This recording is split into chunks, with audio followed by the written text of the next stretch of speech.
राग ने आग का काम किया, मेरे परिणाम रूपी देह को जर्जर कर दिया, दग्ध कर दिया। अब जब बोध प्राप्त होता है, उस आग को समता रूपी अमृत रूपी जल से शांत करने का उद्यम कर। जिसने चिरकालीन समय से आज तक उन विषय कषायों का भोग किया हो, उन विषय कषायों का स्मरण किया हो, उन विषय कषायों में आकर के अपने परिणामों का घात किया हो, शुभ परिणामों की उत्पत्ति न होने दी हो, हे साधु अब तो तू चेत जा। कब तक अचेत बना रहेगा? अचेत बने बने तेरे जिंदगी के इस वैराग्य के, इस महाव्रत के 12 वर्ष पूरे हो चुके हैं। कब जागेगा हे विज्ञात्मन? अब तो जग जा। किसके साथी को खुश रखेगा? कभी दुनिया भगवान से खुश ना हो सकी, भला तू किस किस को खुश रख सकता है? केवल अपने आत्मा को खुश रख, क्योंकि सच्चा गुरु तेरा सिर्फ तेरा आत्मा है और कोई सच्चा गुरु नहीं हो सकता। जो आज गुरु के रूप में निमित्त बनकर के कार्यकारी हुए हैं, वो तुझे मार्ग तो दे सकते हैं, लेकिन तेरे भाग्य को गढ़ नहीं सकते। भाग्य को गढ़ने का श्रेय यदि किसी को है तो वो स्वयं आत्मा को होता है। हे आत्मस्थ, जब तक इस देह पर बुढ़ापा आक्रमण नहीं कर रहा, तब तक, जब तक इंद्रियों का बल क्षीण नहीं हो रहा और रोग रूपी अग्नि इस काय रूपी झोंपड़ी को नहीं सता रही, नहीं जला रही, तब तक हे प्रज्ञात्मन अपने चर्म चक्षुओं को बंद करके ज्ञान चक्षुओं को उघेड़ कर आत्महित में लग जा। अगर अभी भी नहीं लगा तो ध्यान रखना, बुढ़ापा आने में अब देर थोड़ी है।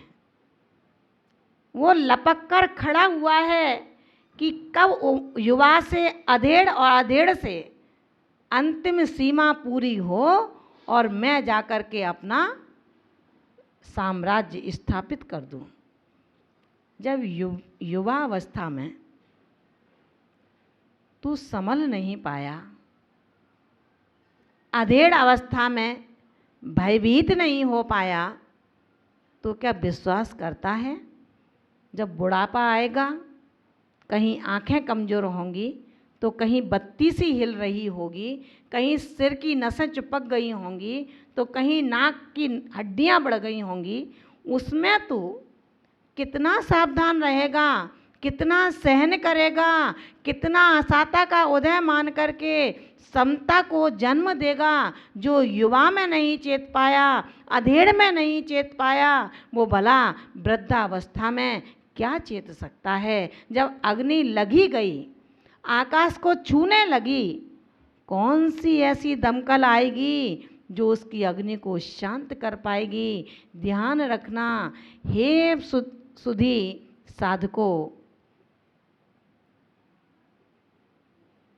काड़ी से लगी हुई अग्नि, बिजली से उत्पन्न हुई अग्नि दमकल के नीर से बुझ सकती है, लेकिन राग की लगी अग्नि तेरे अशुद्ध परिणामों के जल से कभी भी शांत नहीं हो सकती। अगर तुझे अपने राग की दाह को शांत करना है तो किसी दमकल सेंटर पर फ़ोन नहीं करना।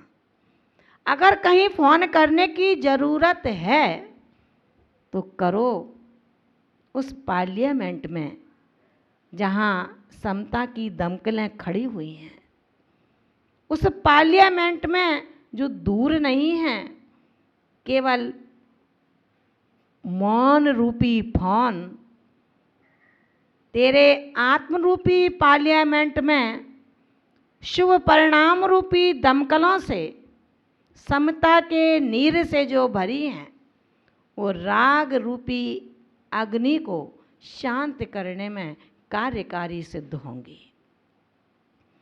कहा गया है यह मोक्ष मनुष्य शरीर को छोड़कर के प्राप्त नहीं कर सकता, इस शरीर से ही मोक्ष प्राप्त होगा।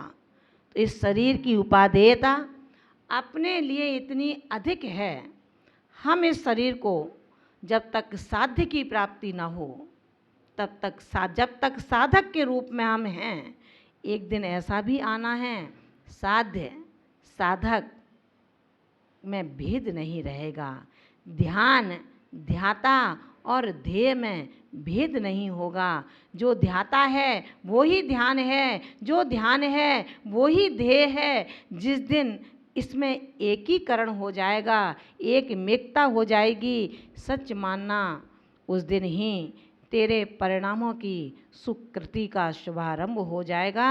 हे योगी, राग की आग में अब जलना उचित नहीं है। बहुत जल लिए, बहुत एक दूसरे को संभाल लिया, बहुत श्रावकों के उद्धार की चर्चाएं कर ली, लेकिन अब तेरे भीतर जो श्रावक बैठा है, तेरे भीतर जो साधक बैठा है, उसको भी तो समता रूपी अमृत का पान करा दे, उसको भी तो अक्षीण औषधि देकर के सर्वांग सुंदर बना ले। अनादि काल से विषय कसायों की धधकती उन लपटों से अपनी आत्मा की सुरक्षा कर ले। रे साधक, आत्म तत्व की प्राप्ति के लिए राग को शीघ्रता से छोड़ने का प्रयत्न कर, क्योंकि कोरोना चल रहा है। भयभीत तो हो कल उस दिन निकलेगा या नहीं, फिर भी राग की दशा का उन्मूलन नहीं कर पा रहे हैं, फिर भी पक्षपात को छोड़ नहीं पा रहे, फिर भी विषय कसायों में रमण निरंतर जारी है। इन पंचेंद्रियों के विषयों का भोग तो सब पर्यायों में होगा, एक मनुष्य पर्याय ऐसी है जिसमें बुद्धिपूर्वक भोग से बच सकते हो। इन राग रूपी भोगों से बचने के लिए आचार्य भगवान कहते हैं कि हे साधक, अपने आप को तू रायाद मल जुदाणम, राग आदि मल से जुदा कर।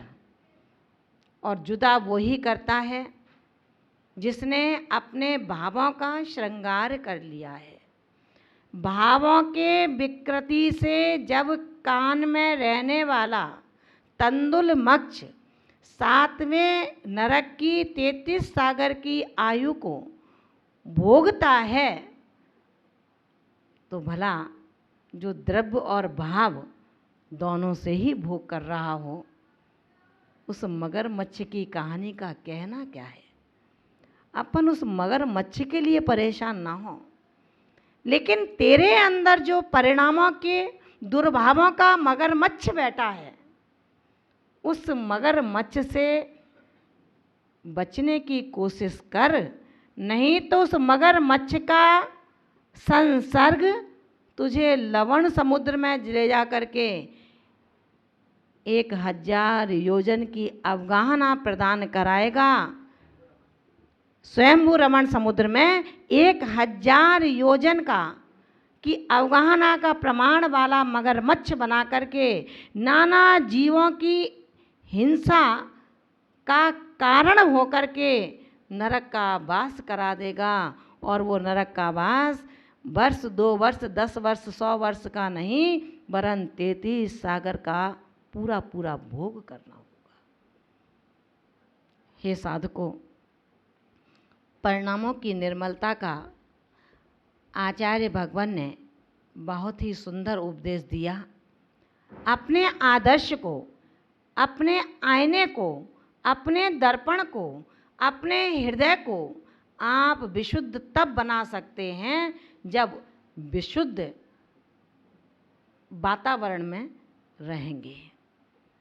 विशुद्ध वातावरण का तात्पर्य है हम उनके साथ में रहें जिनके पास केवल शास्त्र और कर्म शत्रुओं के विध्वंस की चर्चा है, जिनके पास भोजन कथा हो, जिनके पास राष्ट्र कथा हो, जिनके पास स्त्री कथा हो, जिनके पास चोर कथा हो, जिनके पास कसाय आदि की स्थितियाँ हों, हे मित्र, उन्हें तू अपना मित्र मत बनाना, उनके साथ संगति मत करना, क्योंकि 2 गुण से अधिक जो होता है उसका संबंध सही संबंध होता है।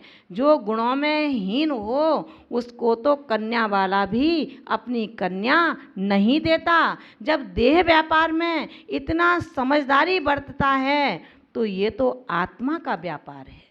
इस आत्मा के व्यापार में क्या तू इतना भी विचार नहीं करेगा कि मुझे संबंध किससे करना है? आचार्य भगवंत कहते हैं, कौन होता है दीर्घ संसारी? 99वीं कारिका में, हे साधु, कौन है दीर्घ संसारी?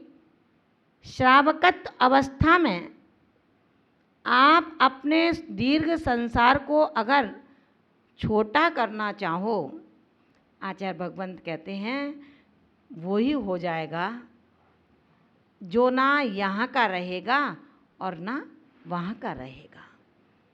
श्रावक को समय सार का व्याख्यान की अभी कोई आवश्यकता नहीं है, और साधु को इन विकताओं की, खोटी संगति की, लौकिक जनों के संगति की किंचित भी कोई आवश्यकता नहीं है। आप अपने धर्म ध्यान से षट आवश्यक 28 कृतिकर्म में लगे रहिए। श्रावक आपकी व्यवस्था अपने आप करता रहेगा। जो साधु अपनी व्यवस्था श्रावकों से जाकर कहते हैं अथवा बुलाकर कहते हैं, वो श्रावक प्रमादी हो जाता है। उसे पता है कि मेरे यहाँ आगत अतिथिगण अपने आप अपना मीनू बता देते हैं, तो मैं अपना ब्रेन क्यों खर्च करूं? वो प्रमादी हो गया। प्रमादी किसने किया? हमने किया, कोई और नहीं था। चोर तेरा अंदर है, उसने किया है। उस चोर ने तुझे किसी दीन का न रहे इसलिए तेरे ऊपर हावी हुआ है। मन होता है उसका आज सेवन करना है, मन होता है कल उसका सेवन करना है। कभी वैद्य का निमित्त बनाकर, कभी बीमारी का निमित्त बनाकर, कभी स्वाद का निमित्त बनाकर, कभी मित्र की थाली देख करके मित्र बनाकर। हे साधक, विचार करना। आचार्य कुंद कुंद भगवंत कहते हैं 99वीं कारिका में कि आखिर दीर्घ संसारी होता कौन है? दीर्घ संसारी अगर अपने को नहीं होना, दीर्घ संसारी अगर अपने को नहीं होना है तो अपने आप को इतना सावधान रखना है, इतना सावधान रखना है, इतना निष्प्रमादी होकर के रहना है। दिन में सोना छोड़ दे, मत सो, दिन में मत सो। बहुत नुकसान हो रहा है। जो आधा घंटे भी सोएगा तो आधा घंटे के अंदर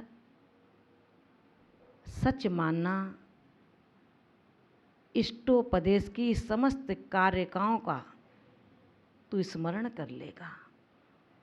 आधा घंटे में इष्टोपदेश के बाद द्रव्य संग्रह की मूल गाथाओं का आडोलन बिडोलन कर लेगा।